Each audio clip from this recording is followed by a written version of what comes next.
What's good? What's good, everybody? Welcome back to another episode of The Urban Platform Speaks. Y'all make sure to like and subscribe as you tune into the channel and check out the content. And with that being said, man, I want to speak on some recent comments that were made by Kendrick Perkins. Kendrick Perkins basically was explaining like how he felt about some, like losing friendships because he is in the media now, and he now that he's in the media, he has to say some things that that's not always favorable about NBA players, like some of the friends that he had while he was playing. Like he was with he lost friendships with Kevin Durant, Russell Wilson, Russell Westbrook, my fault, Russell Westbrook, and LeBron James. He had running with LeBron James. Now, my take is, as long as because you this has been going on like with Charles Barkley. Michael Jordan stopped speaking to Charles Barkley, and so NBA players, they are sensitive about their image, right? And naturally so, because when you're dealing with a big platform or big media outlets like ESPN or any major outlet, like they can shape and put a narrative out there about you and really have people looking at you in a way that you don't think is true. And they can make or break your careers or your image or your reputation because of what they put out there. So people are very, very sensitive about that. As a matter of fact, I wish that our community as a whole would take, would follow that lead, because we, as a whole, our community always has somebody else out there controlling the narrative and putting things about our community as a whole out there that we don't have any control of. So I wish as a whole we had that. But when it comes to sports, right, I think that people should, there's a fine line. Like anytime you're talking about a professional athlete, I think as long as you keep it respectful and you don't, and it's not personal, then I think it's cool. Like if you're talking about Russell Westbrook game, if you're critiquing his game and you're telling the truth about it, you got to do your job. You got to be honest about his situation. Like if he only shot like 3 for 26 or something like that, and that's a subpar performance, then you are allowed, in my opinion, to be honest about that situation. Whether you're talking about LeBron James, whether you're talking about Russell Westbrook, or whether you're talking about Kevin Durant, as long as you're honest about the situation, then I think everything is all good. Now, sometimes some things that you talk about may be up for like interpretation. Like the player may not see it the same way you see it, but again, as long as you're respectful, and I think for the most part, I can't say of a situation where I can see Kendrick Perkins like being, like going overboard. Maybe he did, maybe, but for the most part, when you're a professional athlete and, it just comes with the territory, But what I'm going to do is I'm going to play some of what Kendrick Perkins said about this situation. Then I'm going to come back and give some more commentary on it. Let me say this. We have to stop. We have to stop. As the media and everybody else shining the light on Bronny, because it's other players that are deserve our attention, right? The lottery guys, the guys that are actually that are going to get drafted in the first round. Like, we're talking about a guy, a young man that's possibly going to go late second round or not getting drafted at all. That I've never, in my 4 years of working here, I've never sat on the table where we're talking about a second round pick. But this is LeBron James' son, and that is a legitimate storyline that one of the greatest of all times has a son trying to play in the NBA you at the same time. have to give Bronny credit for actually trying to say the right thing, showing up in the right places. And at the end of the day, and by the way, I like seeing LeBron in the stands as a proud dad. Look, I want Bronny to be successful. I think all of us do. But I'm also, but I'm also being a realist here. $47 million. All right. My point for playing that part of the clip, right, was because sometimes Perkins was a little bit frustrated in that clip, because sometimes when you work for these outlets, like you don't always have a choice in what you speak about, right? And that's not he works for ESPN, so he don't have a choice. And he's right. Like when you talk about the Bronny James situation, nobody covers. Only reason why Bronny James was being covered as a 55th pick because of who his father was. And so, Perkins said that he would have preferred to stay away from that, which, I don't know. In my opinion, I think LeBron James and Bronny James put themselves in that situation when they when they decided that he was going to go into the draft.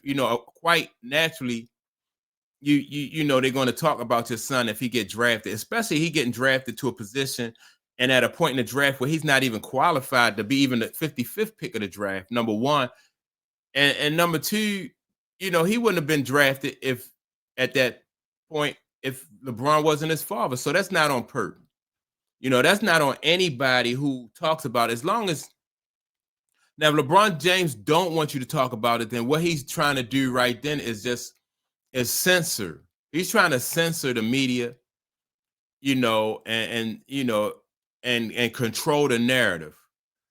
Because people are going to have their own opinions, whether you think Bronny James was qualified to be in the NBA or not. But people still going to have their opinions about it. So that was my purpose for playing that clip, because I thought that Perk was making a good point that, it points out that they are not in control of what they talk about all the time. So, and it's hard to keep your job. You can be like, you can't say no comment. People want you there for commentary. So now I want to get into what Kendrick Perkins said, to Tony Allen about like how relationships change when you say certain things. When you talk about certain guys who you played with in the in the league. So now I want to listen to that, and then I'm gonna give some comments. I lost some friends. Some real shit. I lost Russ, I read the media. Russ, KD, Braun. Like I had to speak on the shit though. You know what I'm saying? And it be hard situations, bro. Like we talked about the McDonald's game, and like Braun got mad at me because we was talking about Bronny. You know what I'm saying? About the draft. I really didn't want to touch on it because I'm like, bro, first of all, we shouldn't be talking about the 55th pick. Like, I get it, it's his son, but then we get to diving into it, and then next thing you know, sometimes you get that microphone in front of you or that, you know what I'm saying? It's like, now I got to go all the way there. It's like, man, look, man, we know what it is, man. They've been that way. Bronny wasn't supposed to be a McDonald's All-American. You know what I'm saying? I say this, but it's real because in the history of it, we don't know too many people that average 14. All right. So who's at fault, though? So if Bronny wasn't deserving of the position that he got, is it LeBron James' fault for allowing Bronny to benefit from him being his father? Or is it the media outlet's fault for speaking on it? And then Kendrick Perkins, in my opinion, is just caught in the middle. So who's at fault? I mean, I think that if LeBron James wants his son to benefit from him being his father, and then, you got to know that people are going to speak on it. And it is what it is. He points that's a Mickey D's All-American. Yeah.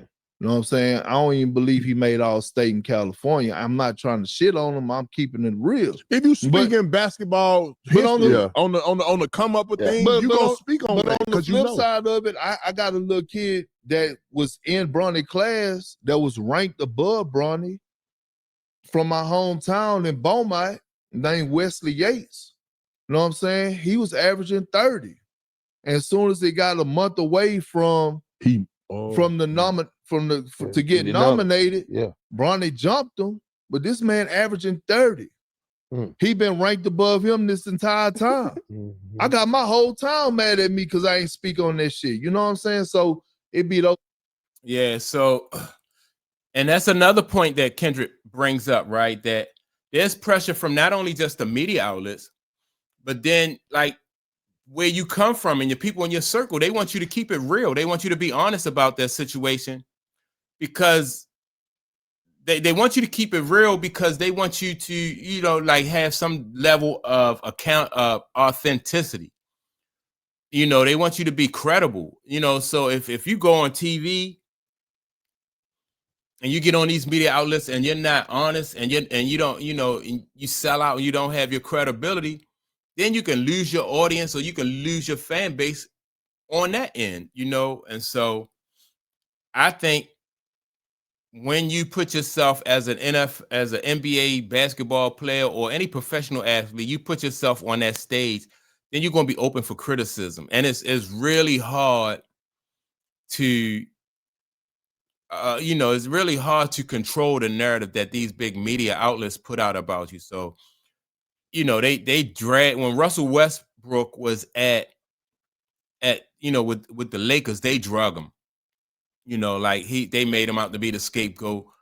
And a lot of times that's why professional athletes don't want any relationship with the media, because, you know, like they see the media as the enemy, you know. And so you know, it's a tough situation. And they have the media, these big outlets, they have Kendrick Perkins and these guys at odds with each other when it's not even there, it's not them that they should, you should be mad at Kendrick Perkins.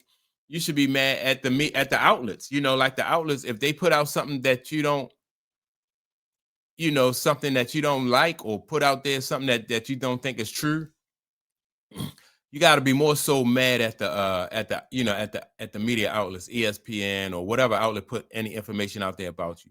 So that's my take on it. Y'all make sure to like and subscribe to the channel. Don't forget to leave a comment, and I'll check you all out in the next video. Peace.